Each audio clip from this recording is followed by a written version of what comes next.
Speaking of calls, how about Brian Daboll talking also easy for him to say earlier this week about the possibility of taking over the offensive play calling. Here's what Daboll had to say about that. Something that I'm looking into.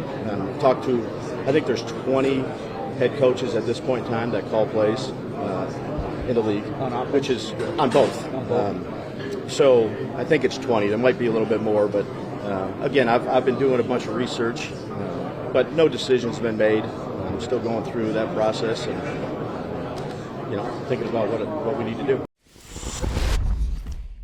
Oh, that's a bad sign for Mike Kafka.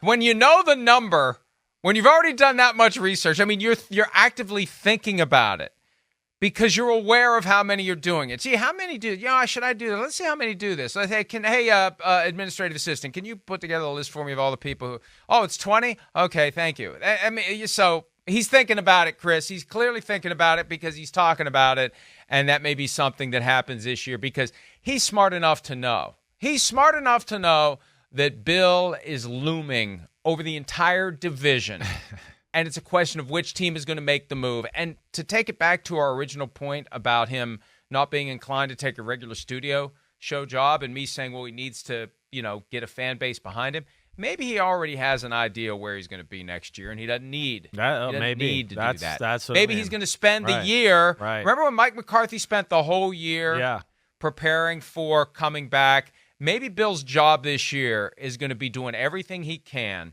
to get ready to hit the ground sprinting wherever he goes next year, that he's confident he's going somewhere and he's spending all this year getting himself ready for it. Yeah, well, I mean, listen, he's capable of all that, setting that up, having a spot, and, of course, diving in, immersing himself with an organization and getting it to where, he could, hit the ground sprinting, like you said.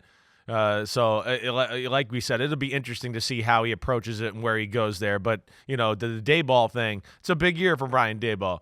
You know that. I know that. We know that. Everybody knows that. It's one good year that exceeded expectations last year. Again, it was a tough schedule. There was injuries, all of that. But it's still didn't have a great look, whether it's the arguing, on the sideline with an coordinator, yelling at Daniel Jones, or the pass protection. It just didn't have a great look.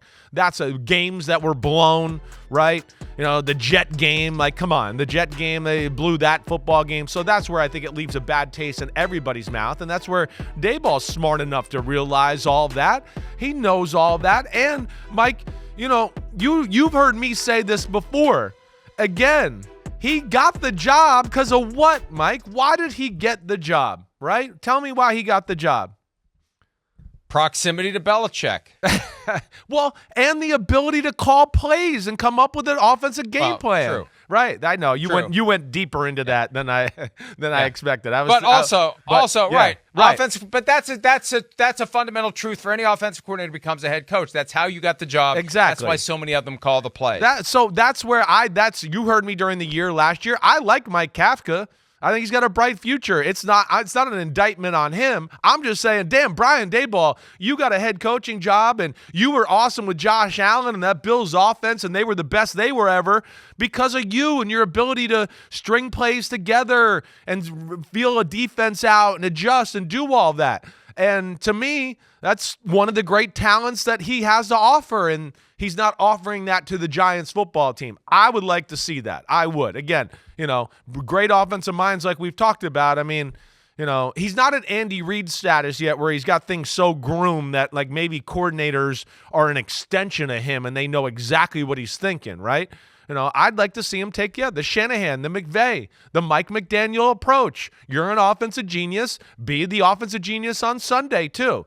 I'm rooting for him. You know that. And that's just, me trying to give words of advice or my 2 cents on the whole situation. Hi, it's Mike Florio. Thanks for watching PFT on YouTube. Hit subscribe for the latest news and analysis from Pro Football Talk.